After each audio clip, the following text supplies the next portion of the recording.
I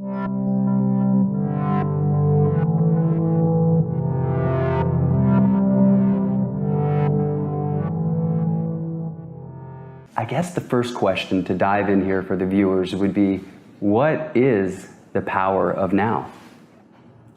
Well, the power of now, the title of the book that came to me while I was writing the book points to a fact that many people continuously overlook, and that is that life is always now.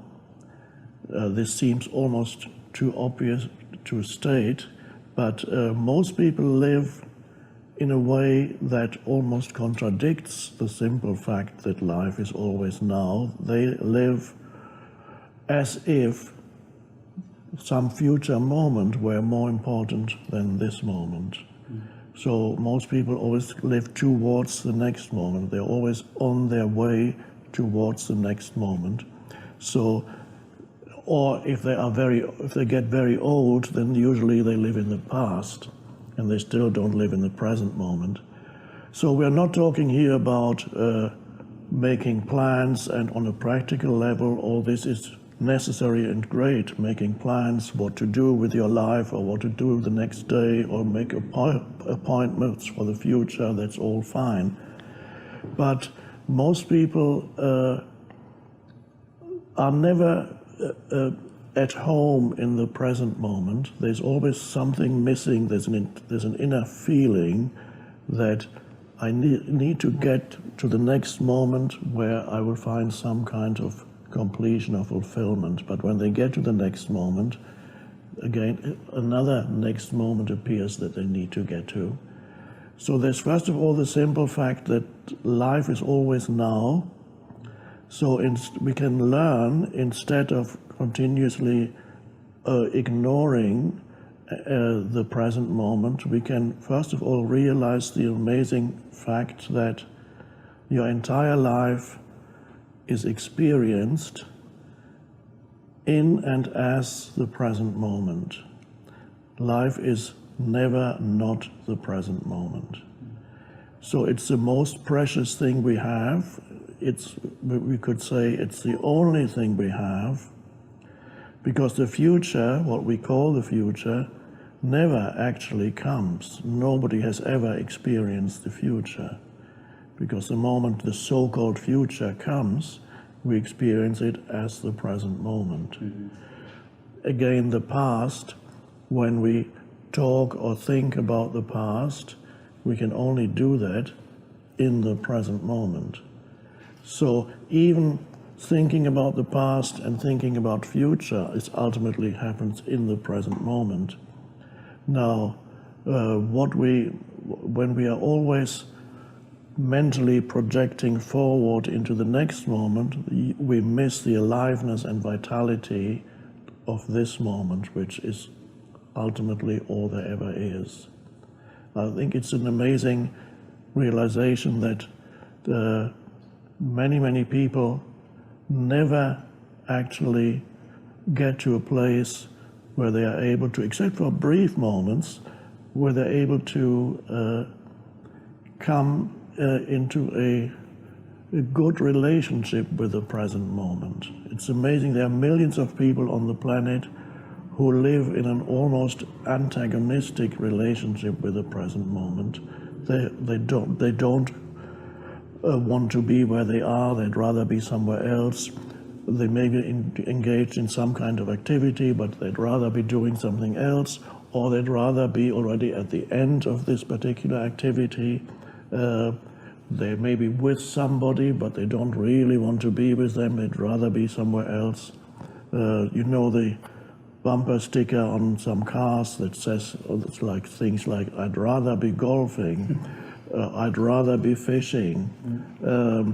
So there's this strange fact that the present moment is treated by people internally either as antagonistic, I just need to get to some better moment, or as a means to an end. It's always a means to an end. So when you're engaged in an activity, you're already mentally projecting yourself to the next moment where the activity comes to an end, or whatever you want to achieve through the activity. So it's like being on a journey and mentally projecting yourself to the destination and not realizing that the journey takes, let's say you're on a journey, it takes a week. Arriving at the destination is a one brief moment, and there you are.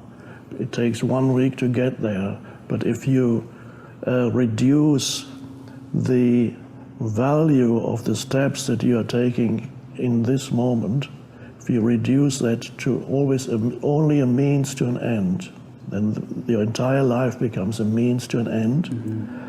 An end that never really arrives, because when you arrive at that moment, then something else immediately pops up that you need to reach.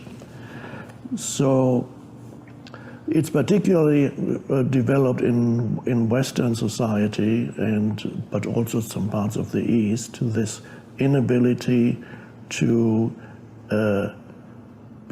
be friendly with the present moment, because people think if they are not stressed, then they're not taking responsibility for their lives.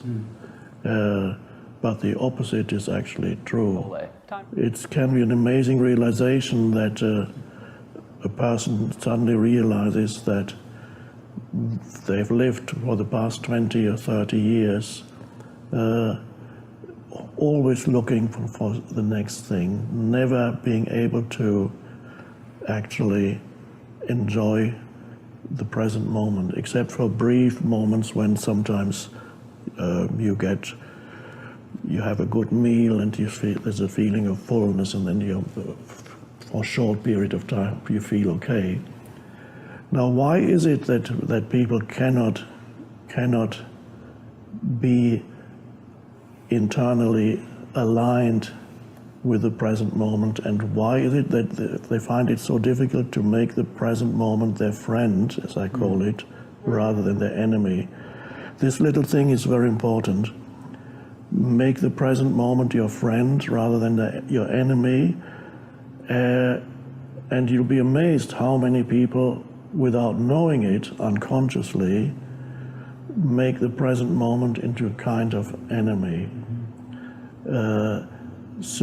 And that is a very dysfunctional way to live. Then everything becomes a means to an end that never arrives.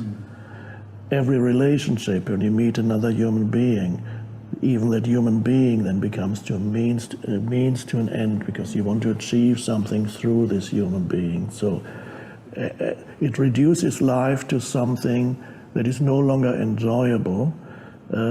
It takes away from the aliveness of life, and it reduces the quality of your life. So if you make the present moment your friend, then you experience life in a different way.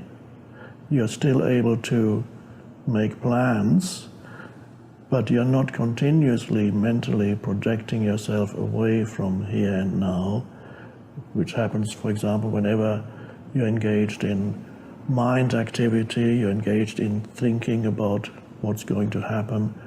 Worry is a typical way of the mind continuously playing out thoughts about things that might go wrong, things that you might lose, that you might not attain. The dangerous situation that you're imagining. People wake up in the middle of the night in a state of almost panic or fear.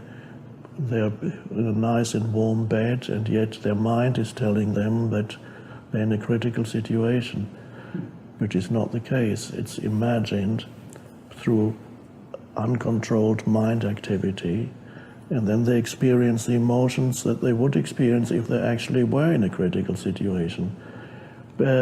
So it's a very dysfunctional way to live. And why is it that people cannot seemingly find it so difficult to be internally aligned with the present moment, which after all is all you ever have. There is never anything else in your life but the